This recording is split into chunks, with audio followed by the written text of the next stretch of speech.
Over 2 million people die in the United States every year. When someone passes away, most people take on the role of the mourner, paying respects to the family of the deceased. Oftentimes, this atmosphere can make mourners emotional or even uncomfortable. But what about those who embrace this environment? Workers in the death industry provide a helping hand in a family's time of need. This is an inside look at those who make death their profession and how they deal with it in their own unique way.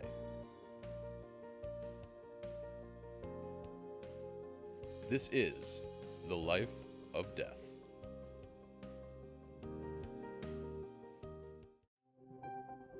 We start with funeral directing, a multifaceted job that ranges from dealing with grieving families to embalming the bodies of the deceased. Many times I relay the death of my own mother, and she was very sick and very ill, and the weekend before she passed away she talked about her father.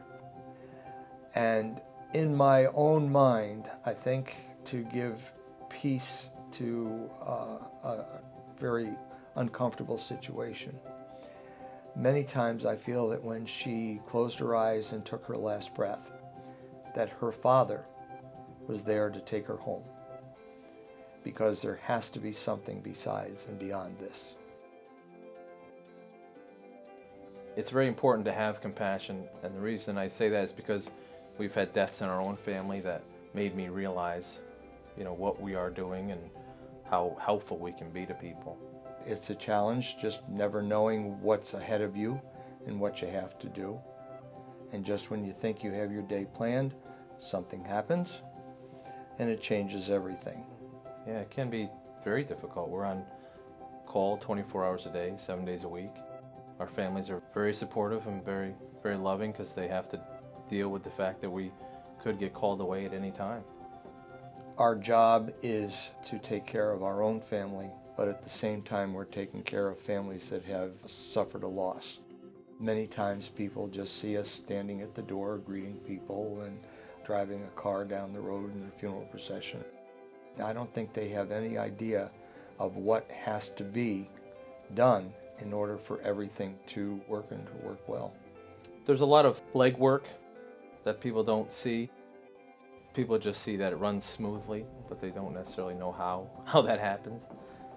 I think there's a big demand for people to go in this industry because there's a lot of people that wouldn't know how to handle the day-to-day 24/7 responsibilities of being a funeral director. If it were to be burial, cremation, there's always going to be that person in the middle who needs to guide or direct people in the way to grieve. People see death depending on their faith. Faith can explain a lot of things about death that some people who maybe don't have faith don't understand or maybe want to put in the back of their minds. Who could predict what the future is insofar as any industry is concerned? But as far as the funeral industry is that there will always be a funeral industry.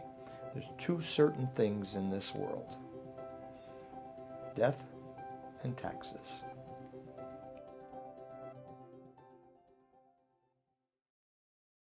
After funeral directors take care of their duties, the final step of the death process is left: burying or cremating the deceased.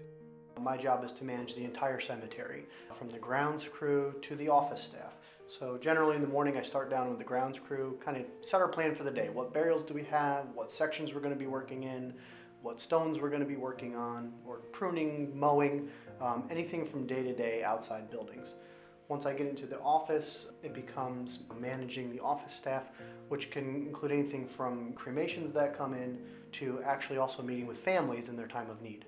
So as a family calls or a funeral director calls, we'll schedule to meet with families, and I'll bring them around to different areas throughout the cemetery to find the best place for their loved one. I'm used to being able to switch it on, to be able to meet with the family, to go deal with another project and come back. So it's something that I enjoy, but your time is stretched in different aspects and different places throughout the day. We provide a lot of options here at our cemetery, which is a nice thing, being as large as we are. We have a community mausoleum, so it's above ground burial. We have a lawn crypt garden, which overlooks the Hudson River, which is double depth on top of one another. We have traditional burial. We have a cremation garden and gazebo. We have 4-burner crematory on our property. A lot of people are making the switch to cremation. It's becoming very popular. You wouldn't put a full body in a casket anywhere else than a cemetery. Cremated remains, even though they're ashes, they're still a human being. They're still your loved one, and they should be treated so.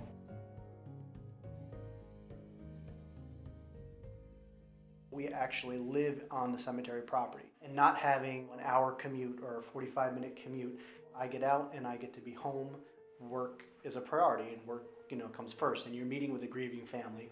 So you have to be careful, in how you approach that aspect of it, but it's nice being able to live and work at the same place.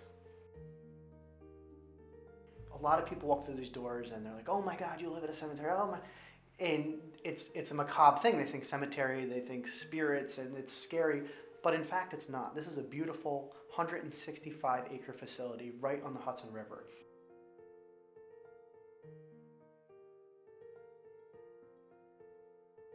It's a rural cemetery. It was designed to be park-like setting. Come down and look at the pond and stroll through the hills and the trees and the history that's here. There's a ton of Poughkeepsie history here. We have state senators, we have prominent business people.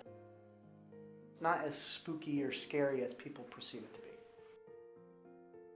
At the end of the day, a lot of times when meeting with families, they've just gone through a tragic loss. But when they leave my office or they leave the cemetery, they have a sense of peace about them, because at least they found a place where their loved one's going to be forever. In the United States, nearly 2 people die every single second. Though death is final, this industry faces it on a daily basis. Funeral directors and cemetery personnel will be there to guide you through this difficult and inevitable process.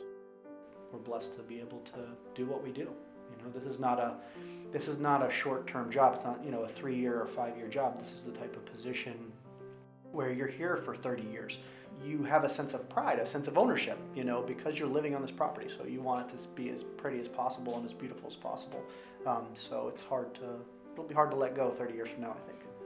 It's a corporal work of mercy. It's one of God's callings, and it's important to have these kind of people. I think if more people realized that there is something better than this, they wouldn't be so fearful of death. That sometimes death comes as a welcome friend.